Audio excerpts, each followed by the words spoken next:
সবচেয়ে শ্রেষ্ঠ জিকির হলো লা ইলাহা ইল্লাল্লাহ মুহাম্মাদুর রাসূলুল্লাহ, অথবা ছোট করে বলা যায় লা ইলাহা ইল্লাল্লাহ, লা ইলাহা ইল্লাল্লাহ, লা ইলাহা ইল্লাল্লাহ।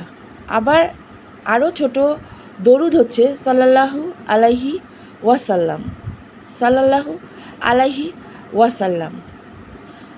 আর হচ্ছে অবশ্যই আল্লাহু আকবার, তারপর আলহামদুলিল্লাহ, আবার সুবহান আল্লাহ, বিসমিল্লাহ ইর রহমানির রহিম, এগুলাও জিকির। আরও জিকির আছে আপনারা জানেন, যেমন ধরেন বাবা মার জন্য দোয়া পড়তে পারবেন, রব্বির হামহুমা কামা রাব্বাইনি সাগিরা।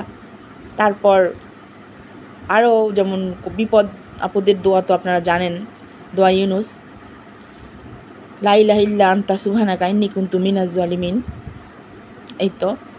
আর কালেমা তাইয়াবা, লা ইল্লাল্লাহ মুহাম্মাদুর রাসূলুল্লাহ, লা ইলাহা ইল্লাল্লাহ মুহাম্মাদুর রাসূলুল্লাহ, লা ইলাহা ইল্লাল্লাহ মুহাম্মাদুর রাসূলুল্লাহ, লা ইলাহা ইল্লাল্লাহ মুহাম্মাদুর রাসূলুল্লাহ, লা ইলাহা ইল্লাল্লাহ মুহাম্মাদুর রাসূলুল্লাহ, লা ইলাহা ইল্লাল্লাহ মুহাম্মাদুর রাসূলুল্লাহ, আল্লাহু আকবার, আল্লাহু আকবার, আল্লাহু আকবার, আল্লাহু আকবার।